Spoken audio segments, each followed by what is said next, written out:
Oh, itong bato na to mga bro, malaki to.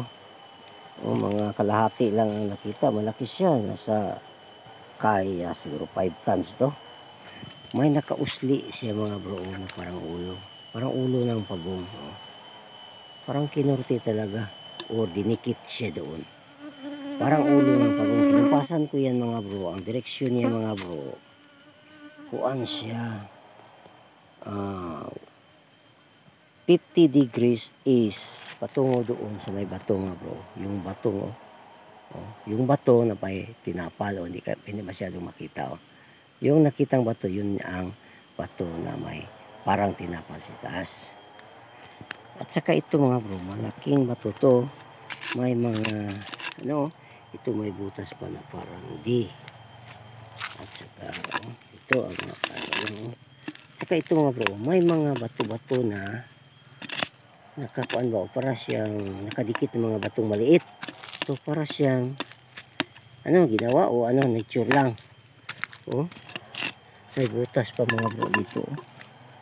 May butas pa dito. Try natin ha, baka malalim.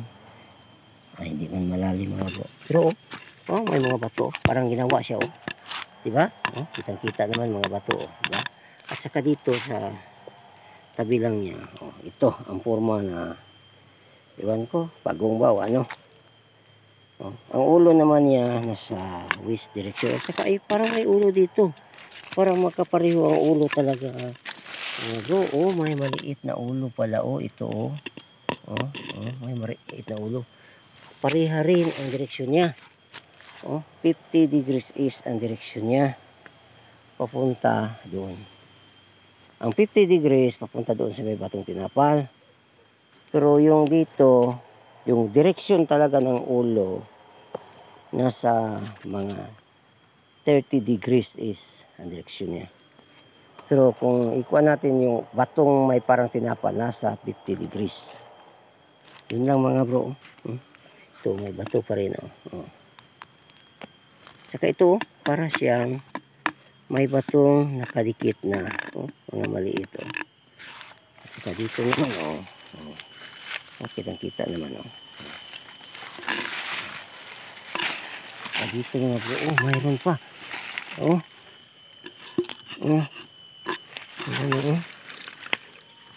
Nalagyan ng diba? Pwedeng nature, pwedeng marker. Ito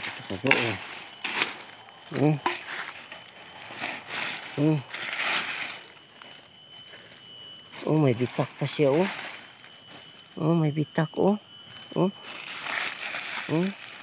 may batong nilagay parang nilagay siya. At saka ito parang tinunaw na bato, di ba? Parang may mga patsing-patsing mga bro. Saka ito may ulo siya, malaking bato to.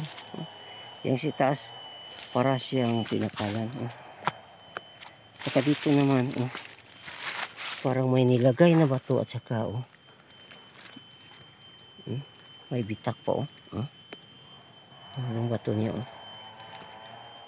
bitak to sa ugat nitong halaman o bitak talaga yan wala lang bato, ipukpok ko ba? Parang halo mo bro. Yan lang mga bro. Sa susunod mga bro, baka ma-testing ko yan mga bro.